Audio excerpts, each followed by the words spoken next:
Je m'appelle Céline Bardet, je suis juriste et enquêtrice criminelle internationale et je travaille sur les crimes de guerre depuis presque 25 ans, comme l'a dit Nathalie, dans énormément de pays dans le monde.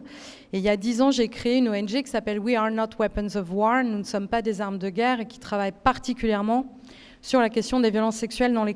Nous, on travaille encore une fois sur les violences sexuelles dans les conflits, donc on n'est pas on est une organisation féministe en fait. Voilà. D'ailleurs, je ne comprends même pas qu'on ne soit pas féministe, donc pour moi, la question, elle ne se pose pas. Mais on a une expertise qui est très particulière. On travaille vraiment sur les violences sexuelles dans les conflits et les crises. Néanmoins, là, il y avait d'abord, c'est pas néanmoins, il y avait ça, et on était complètement là-dedans. Et ensuite, il y avait quand même les organisations féministes en France qui je pense, auraient dû s'exprimer. Il y a beaucoup d'attentes. Pourquoi ? Parce que pour la première fois, ces violences sexuelles, toutes les allégations qu'il y a eu, comme vous le savez, elles ont été niées. Et puis, s'est ajouté à ça plusieurs complexités. Alors, j'ai adressé l'ONU au mois de mars et j'ai eu cette phrase, en fait, à un moment en disant, parce qu'on me demandait voilà, comment on enquête, parce que je suis quelqu'un qui enquête. Et j'ai dit, pour la première fois, en fait, la question que je me pose et qu'une mère, d'ailleurs, que j'ai rencontrée dans un kibbutz m'a dit aussi, c'est comment on fait parler les cendres. Comment faire parler les cendres, pardon. Pourquoi ? Parce que, comme il a été mentionné, la violence, je l'ai vue dans énormément de pays. Il n'y a malheureusement pas de monopole de la violence. Mais souvent, il y a des survivants, il y a des témoignages, il y a des éléments, il y a des photos, il y a parfois certains rapports médicaux, etc. Et là, on se retrouve avec une situation où, en fait, on n'a quasiment rien de tout ça. Et la situation dans laquelle ça m'a mise, et ça a mis mon équipe, ça a été celle de se dire... Bon, alors, il y a des allégations, il y a certains témoignages, il y a des gens qui parlent. Alors déjà, on s'est retrouvés en face du fameux « je te crois » ou « je t'écoute », je ne vais pas rentrer dans ce débat-là, mais « je te crois » ou « je t'écoute », est-ce que je te crois ou je t'écoute ? Toi, l'Israélienne qui parle du 7 octobre, apparemment non. Les Ukrainiennes, on les a crues et on les a écoutées alors qu'on n'avait pas d'éléments de preuve. Au début de l'Ukraine, il n'y avait pas d'éléments de preuve. Il a commencé à y avoir des allégations, des témoignages, on n'avait pas d'éléments de preuve. Donc elles n'ont pas eu droit à ça. Donc déjà, ça a commencé à poser de sérieux problèmes. Et puis ensuite, on s'est trouvé face au fait qu'il n'y avait pas d'éléments, en tout cas qu'il n'y en avait pas beaucoup, et surtout au début. Donc moi, j'ai dit, on va commencer, on va peut-être faire autrement, on va faire une enquête à l'envers. Et pardon, je faisais référence à Ariel aussi parce qu'il a parlé de cette question du trauma. Et dans le document, dans le rapport qu'on va sortir le 7 octobre, c'est quelque chose aussi dont on va beaucoup parler. Pourquoi ? Parce que, comme vous le savez, et en France aujourd'hui, je fais un lien qui n'est pas forcément directement connecté, mais on voit le procès de Gisèle Pelicot et de la dignité de cette femme et de la difficulté, de la complexité des violences sexuelles. En fait, il faut du temps. En fait, il faut laisser les victimes tranquilles. Je suis désolée, ça m'émeut beaucoup de dire ça parce que c'est quelque chose qu'on voit partout. Et là, ce qui me fait encore plus ce qui est très violent pour moi concernant le 7 octobre, c'est qu'aujourd'hui, je me dis 1 an après, non seulement on n'a pas fait ça, mais comme parfois on ne fait pas pour les autres, mais en plus on leur a nié, et en plus on n'a pas pris en considération l'immensité du trauma. Et effectivement, ce qu'a dit Ariel et ce que dit Olivier Rafovitch, je pense que c'est très juste parce qu'on n'est pas encore à cette fameuse vague de tsunami. J'ai beaucoup aimé l'image parce que je pense que voilà, il y a tout ça qui va arriver. Et qu'en fait, on est dans une attente, c'est-à-dire qu'on n'a pas arrêté de dire où sont les preuves des viols le 7 octobre, où sont les témoignages, où sont les preuves, et que donc, le peu de survivants, s'il y en a, et on a des indications qu'il y aurait des survivants du festival. Aujourd'hui, nous, on n'est pas en mesure d'établir que ces survivants existent, etc. On n'a pas encore eu leur témoignage direct, parce que c'est compliqué. Mais on a des éléments et on a des organisations qui travaillent avec ces personnes. Et je me dis, ces personnes-là, quand peut-être elles vont être prêtes et elles vont avoir envie de parler, je mets de côté effectivement un mythe qui est incroyable, et cet otage qui a témoigné, qui par ailleurs est avocate, et qui a raconté son viol lorsqu'elle était otage à Gaza. Mais je me dis, ces personnes-là, quand bien même elles auraient eu peut-être un soubresaut, une lumière pour être prêtes à parler, elles ont été écrasées de ça, parce qu'on les a niées, parce qu'on a mis une pression énorme à attendre qu'elle parle. Et je me dis, aujourd'hui, la première qui parle, je ne sais pas ce qui va se passer pour elle ou pour lui d'ailleurs. Donc voilà, donc ça c'est quelque chose qui me questionne beaucoup parce que je trouve qu'au-delà de la question du 7 octobre, ça remet en question énormément de choses pour lesquelles on a travaillé, on a lutté pendant des années de dire une voix, une victime, la même pour toutes. Quand je m'assois au mois de mars aux Nations Unies, je rappelle ça. Et j'ai l'impression qu'il y a un écho qui n'arrive pas. Et je ne le comprends pas. Et tout ce travail aussi qu'on a fait sur la protection des victimes, la protection de la parole et le droit en fait aussi à reprendre sa vie. Pourquoi c'est important de comprendre ce trauma et la violence de ce qui s'est passé et l'ampleur de ce qui s'est passé. Je me suis rendue en Israël plusieurs fois, j'ai vu, je suis allée dans les kibboutz, je suis allée dans tous ces endroits-là plusieurs fois.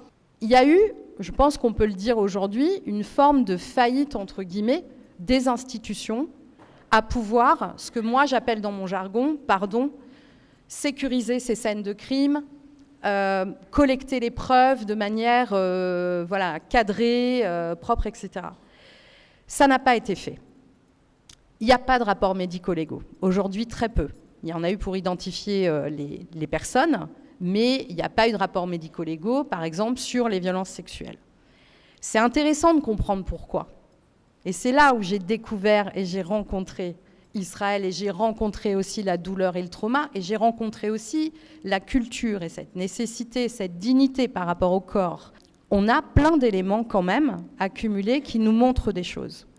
Quand on voit les violences sexuelles qui ont été commises sur les otages à Gaza, quand on voit le degré de barbarie, quand on voit, et c'est quelque chose qu'on va développer aussi dans notre rapport et que tu mentionnais un peu, ce que je n'ai jamais vu ailleurs, le nombre d'exactions post-mortem, dont beaucoup à caractère sexuel, mais d'un degré de violence comme j'ai rarement vu.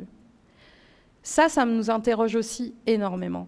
Ça nous interroge énormément parce que violer, tuer, et ensuite s'acharner sur un corps, je veux dire, il y a quelque chose, symboliquement parlant, qui dit beaucoup.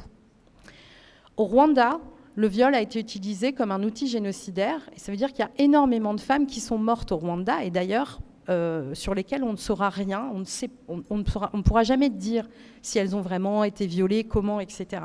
Ce qui s'est passé au Rwanda, c'est qu'il y a eu quelques survivantes. Et c'est ça qui a fait qu'on a pu établir ce qui s'est passé au Rwanda. Mais je fais un parallèle avec le Rwanda, et je ne rentre pas dans les qualifications de génocide, je ne vais pas aller là-dedans. Néanmoins, il y a aussi une réflexion à avoir, parce que si on est dans une situation aujourd'hui, au 7 octobre, où il y a eu des violences sexuelles, sous quelque forme que ce soit, et des viols, et que ces personnes ont ensuite été tuées, leur corps mutilé, brûlé, qu'est-ce qu'on est en train de faire et quel est l'objectif de ça? Et ça, c'est une question qu'il va quand même falloir aborder, à laquelle il va falloir réfléchir. Je voulais vous dire que nous, on continue de faire ce travail, que effectivement, je ne sais plus comment tu l'as formulé, en fait, on est très bien accueillis en Israël, qu'il y a aussi ça qui s'est ajouté, c'est-à-dire qu'il y a une confiance qui est absolument rompue, cassée d'Israël vis-à-vis d'organisations internationales, à commencer par les Nations Unies, et vis-à-vis aussi de certaines ONG, que je comprends en fait tout à fait, que je respecte aussi, et que je pense qu'il faut aussi comprendre, en fait, au-delà de se dire, voilà, ils ne veulent pas coopérer, alors on entend soit, bah oui, c'est parce qu'ils cachent quelque chose et qu'il ne s'est rien passé. Je pense que c'est bien plus profond que ça. Et donc, il m'apparaît important, nous, encore une fois, étant une ONG, j'allais dire non communautaire, non juive, loin de ce monde-là et professionnel, je me suis dit qu'il fallait continuer à faire ce travail.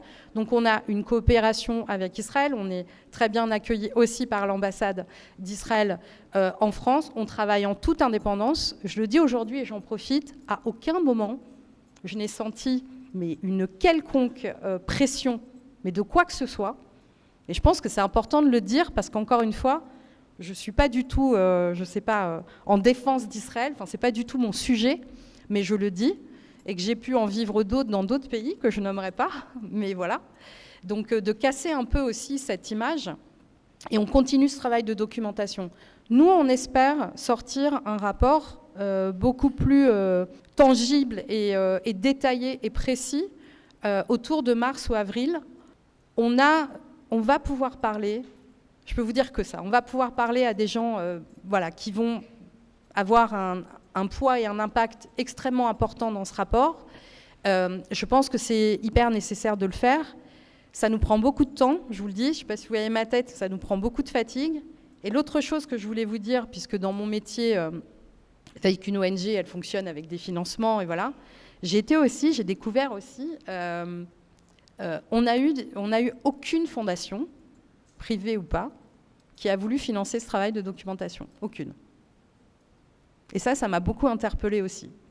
Et je reviens à cette phrase, et je pense que je terminerai là-dessus, c'est que je pense que c'est important de soutenir ce travail, et c'est important de le faire, parce que même si on arrive à avoir des survivants qui parlent à un moment, ça va prendre énormément de temps.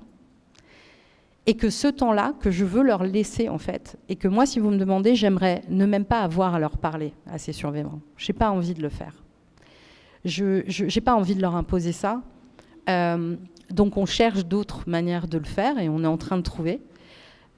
Mais c'est encore une fois important que toutes ces personnes, ce jour-là, qui sont mortes dans des conditions absolument atroces, qu'on puisse à un moment raconter leur histoire. Que leur histoire, elle ait pu exister. Qu'on comprenne aussi que la violence sexuelle, c'est une arme de guerre. Et qu'on la voit partout, et que ce jour-là, elle a aussi existé le 7 octobre, et de